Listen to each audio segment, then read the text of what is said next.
Listen, I realize it's cold out. We've been all killing ourselves, and it seems like we're always up against a deadline. Dave and I have been talking about maybe bringing you, showing you some real power. Working on Sarah's RT's given me some ideas. She's all about big power. Drives dragsters, jet cars. We got a tank museum down the street. Always wanted to go. That's a different type of power. Whole nother level. They've got it all. I think I get the guys out of the shop and go experience real power.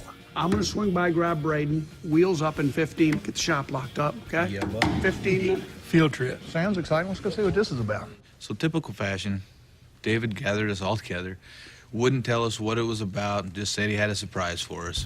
Lo and behold, we show up to this tank museum. The American Armored Foundation Tank Museum in Danville, Virginia, is home to the most extensive collection of international tank and cavalry artifacts in the world, with over 100 tanks and artillery pieces for the Toymakers to check out. My name is Dan Gasser. I'm the director of the American Armored Foundation in Danville, Virginia. 330,000 square foot facility full of tank and cavalry artifacts. Today I'm doing a tour for the Toymakers, and we have all kinds of big horsepower to show them.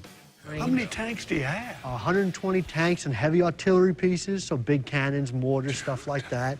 Crazy. Roughly 30,000 other artifacts on display. This place is huge. This place is huge. They have crammed so much history into so much space. It's amazing. I'm a toy maker, surrounded by a bunch of toy makers. And the thing about a true toy maker is we find inspiration in anything. We deal with monster trucks, we deal with fast cars, we deal with all kinds of things. But a tank? Talk about horsepower to move that kind of machinery and last. Amazing. This was America's main battle tank during World War II, and it's got a blade that's cable actuated. That's pretty cool. So like your old bulldozers, you know, that type of thing. They actually used a lot of different engines in them. They even put a radial engine in them. Really? Okay, yeah. That's neat. 26 miles an hour. That's Not fast. nearly fast enough for That's me. fast in a tank, let me tell you. I want to go faster. You know, I'm a history buff and a veteran, so military museums are something I really enjoy. Technology, the transmissions, the motors, you know, everything that goes into a military vehicle is you found in the vehicles that we do on Toymakers, just have a different purpose.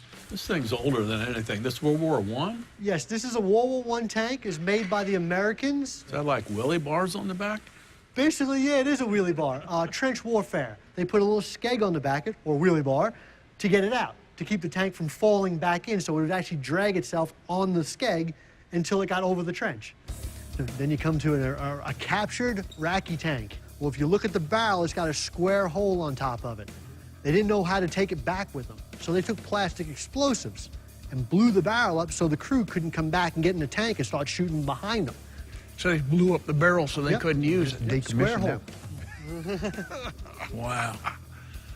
Me and myself, man, I'm fascinated with history. My entire family has been part of the military, so to get in a place like this and see the dynamics from all over the world, the different engineering, it's just amazing. It's a German Panzer IV. There's about 5 in private hands. 30 about known to exist. I actually saw 2 battles. This tank was on the Golan Heights. It looks like that one took a hit. It does look like it took a hit. We do trick stuff at the shop, but I want bigger builds. Can we not build a tank or something, guys? Wow. Look at the size of some of these. I mean, how do you transport stuff like that here? Flatbed truck. Really? Yep. There's a Russian tank, Iraqi tank. I even seen a Polish tank. It's amazing. Lets you appreciate history. Like this tank here was built in 1963 by Cadillac. That blowed my mind.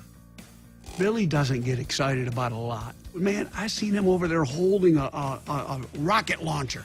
Billy was into it today. I see one.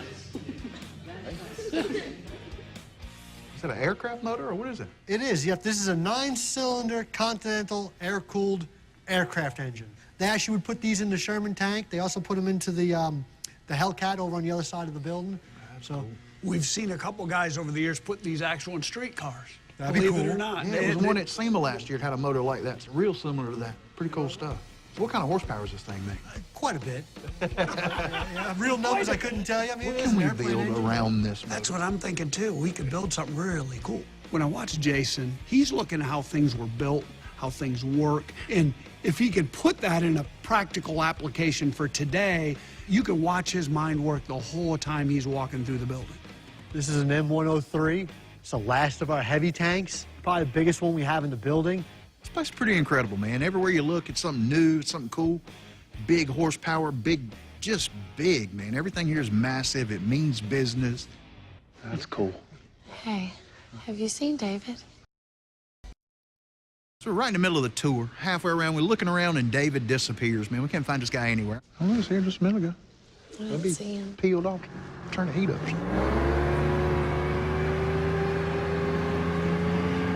Are you kidding me?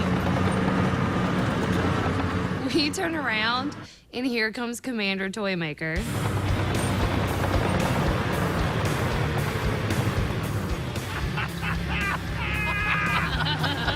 What's a visit to the Tank Museum without a ride in an armored personnel carrier?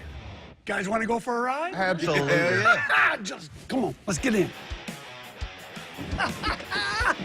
Hey guys, watch your head. It looked a little packed when they opened the door and everybody started getting in. And I sealed the deal. It was real packed. Watch your fingers and toes. Let's go for a ride. Everything out of the way. Don't touch anything. Listen, I'm not taking my hands out of my pocket. Right? You're closed off. You can't really see in. You can't see out. It's a little bit unnerving. And the one thing I wouldn't want to do is be actually in wartime where you can't see. It's almost claustrophobic. Just imagine sitting there going, oh my God, we got to get out of this thing because this thing's carrying us someplace to go fight.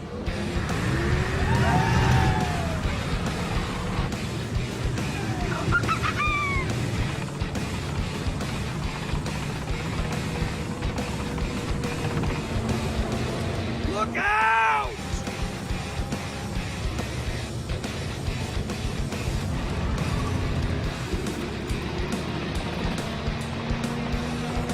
When we got inside the APC, it was really cool because there was a little turret up at the top. It was a little bouncy, but it was really fun.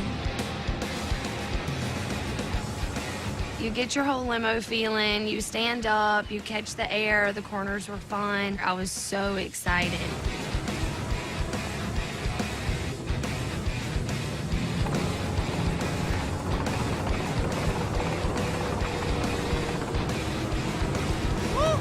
It's quite a bit faster than I thought it would be.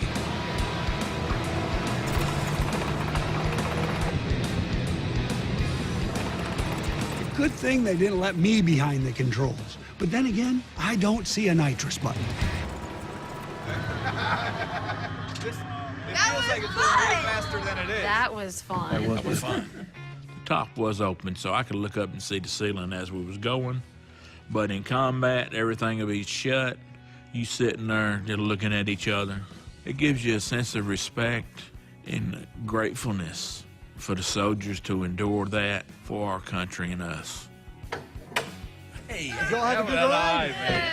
Come on out. That's all right. Just watch your step, a little slick coming out. Got a step. Heck yeah. Yeah, that makes it easier, doesn't it? That was fun. That was fun. I've seen some of these things in movies and video games, but never in real life. And in real life, it's like a whole new experience. I want to do it again. There we go. That's what I'm talking about right there. We need a couple of those. We need some at the shop for sure. You know, I think of it as enjoyment and fun, but really the history behind it and what really happened to keep me in the shoes I'm in today, it's amazing on every level. Thank you again so very much. We'll talk to you soon. Thank you so much.